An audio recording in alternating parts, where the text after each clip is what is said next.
टोपे सोरेन, माननीय मुख्यमंत्री झारखंड सरकार राज्य द्वारा उपायुक्त महोदय साहेबगंज। विषय संवैधानिक सिद्धांतों, लोकतंत्रात्मक प्रक्रियाओं को कायम रखने एवं आदिवासियों की एकता को बरकरार रखते हुए देश के सामाजिक सद्भाव को बरकरार रखने के लिए उचित कदम लेने हेतु। महोदय, हमारे देश की विशेषता अनेकता में एकता ही है। अलग अलग समुदाय, विभिन्न जातियां, अनेक प्रकार के रीति रिवाज, प्राकृतिक एवं जन संसाधनों के अनुरूप विकास करने की प्रक्रियाएं हमारे देश को विकास की राह पर चलाती आई हैं। झारखंड के आदिवासियों का संपूर्ण जीवन, उनकी संस्कृति, उनका इतिहास और उनका संघर्ष आज के झारखंड राज्य के मूल स्तंभ हैं। भारतीय सभ्यता का इतिहास आदिवासियों की आर्थिक, राजनीतिक और सांस्कृतिक उपलब्धता के वर्णन के बिना अधूरा ही रह जाएगा। आदिवासियों का समग्र विकास पिछले 7 दशकों से एक गंभीर मुद्दा रहा है। आदिवासियों को जल, जंगल, जमीन से, आदिवासी पहचान से, भाषा से अलग रखने के प्रयासों का हमेशा से ही आदिवासी समाज विरोध करता रहा है। चाहे बिरसा का उलगुलान हो, सिद्धू कान्हू का हूल हो, अलग झारखंड राज्य के लिए संघर्ष हो, ये सभी ऐतिहासिक साक्ष्य बनकर विकास कार्यों के अभिन्न अंग बन चुके हैं। आज आदिवासी अपनी जमीनों से बेदखल किए जा रहे हैं, जिसके फलस्वरूप संताल परगना के विभिन्न जिलों से हजारों की संख्या में लोग प्रवासी मजदूर बनकर उत्तर भारत एवं दक्षिण भारत में जीवन यापन के लिए जा रहे हैं। पढ़े लिखे युवा भी गरिमामय नौकरियों से वंचित किए जा रहे हैं।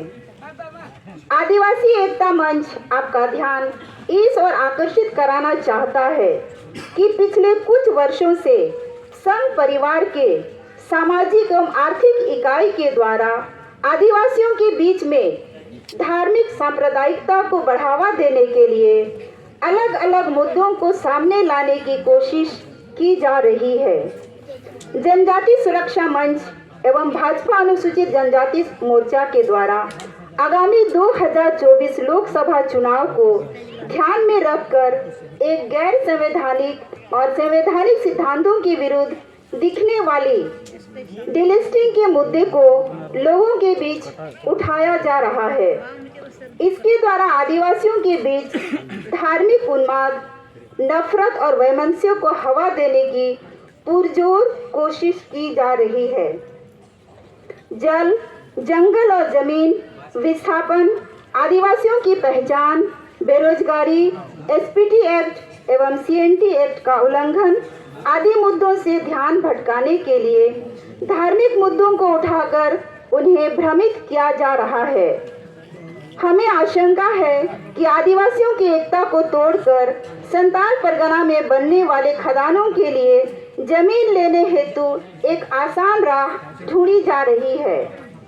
रैलियों एवं बैठकों में भड़काऊ भाषण देकर सामाजिक सद्भावना एवं शांति को भंग करने की कोशिश की जा रही है। इन परिस्थितियों को ध्यान में रखते हुए हम आपके समक्ष निम्नलिखित मांगों को रखना चाहते हैं। पहला, संविधान के अनुसार अनुसूचित जनजाति के सूचीकरण का धर्म के साथ कोई लेना देना नहीं है। संविधान की धारा 366 और 342 के माध्यम से किसी भी आदिवासी समूह को अनुसूचित जनजाति माने जाने का प्रावधान है एवं इन धाराओं में धर्म का कहीं कोई जिक्र नहीं है। इसलिए जनजाति सुरक्षा मंच एवं भाजपा अनुसूचित जनजाति मोर्चा के अधिकारियों को स्पष्ट निर्देश दिया जाए कि डिलिस्टिंग के मुद्दे को ना उठाएं। कहीं भी घृणा एवं भड़काऊ भाषण देकर सद्भावना भंग करने वालों के ऊपर कानूनी कार्रवाई की जाए। 16 दिसंबर 2023 को सोनोडंगाल दुमका में जनजाति सुरक्षा मंच द्वारा आयोजित रैली में डिलिस्टिंग के नाम पर वर्तमान में दुमका के सांसद माननीय सुनील सोरेन एवं मंच पर उपस्थित अन्य व्यक्तियों के द्वारा सांप्रदायिक एवं भड़काऊ भाषण देकर आदिवासी समाज में अस्थिरता और नफरत फैलाने का प्रयास किया गया। महज चुनावी लाभ के लिए एक धर्म विशेष समुदाय ईसाई के विरोध में आदिवासियों का ध्रुवीकरण या इस्तेमाल किया जा रहा है। इसलिए Ashwini Kumar Upadhyay versus union of India and ORS मामले में सर्वोच्च न्यायालय के निर्देशानुसार दोषियों के विरुद्ध भारतीय दंड संहिता की धारा 153A, 153B, 295A तथा 505 समेत अन्य संबंधित धाराओं के अंतर्गत बिना शिकायत के सुओ मोटो प्राथमिकी दर्ज कर न्याय संगत कार्रवाई करने की कृपा करें। नंबर 2, आदिवासियों की जमीन, इलाका एवं प्राकृतिक संसाधनों पर असंवैधानिक एवं गैर कानूनी तरीके से बड़े पैमाने पर कब्जा किया जा रहा है, जिससे उनके संसाधन विहीन होने का खतरा बढ़ता जा रहा है।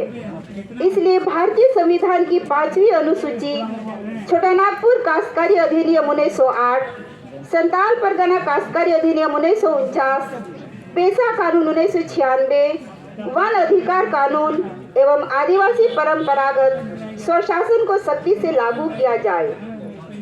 नंबर 3, भाजपा सरकार के द्वारा 2016 में लैंड बैंक बनाकर गैर मजूरा बताते हुए आदिवासियों की सामाजिक, सांस्कृतिक एवं धार्मिक स्थलों तथा वन भूमि के रूप में चिन्हित 20 लाख एकड़ जमीन को इसमें डालकर पूंजीपतियों के लिए सुरक्षित दिया गया।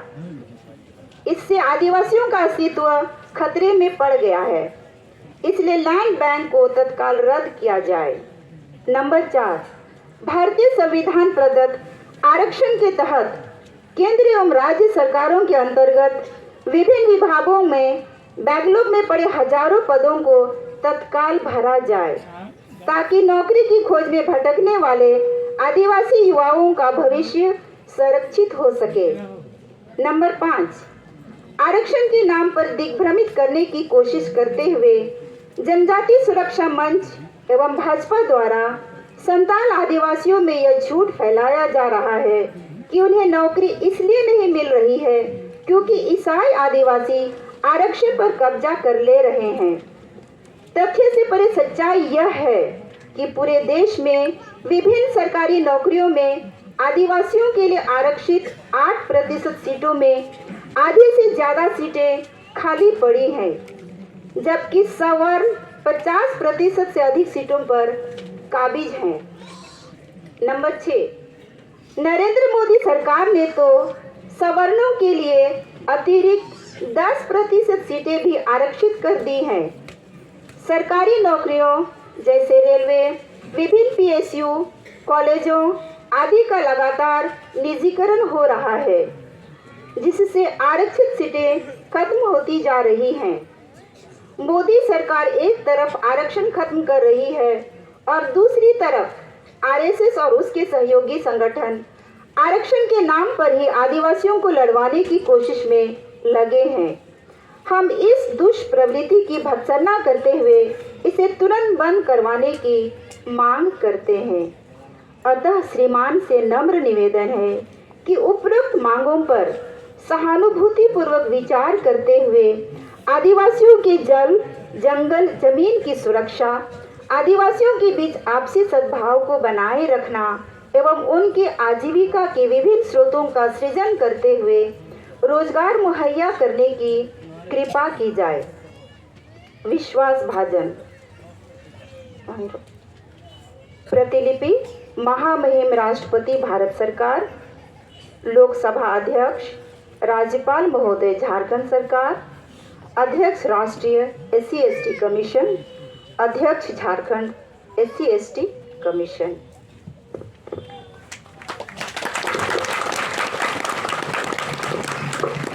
आय बस रहा हूँ। আর তিন আবু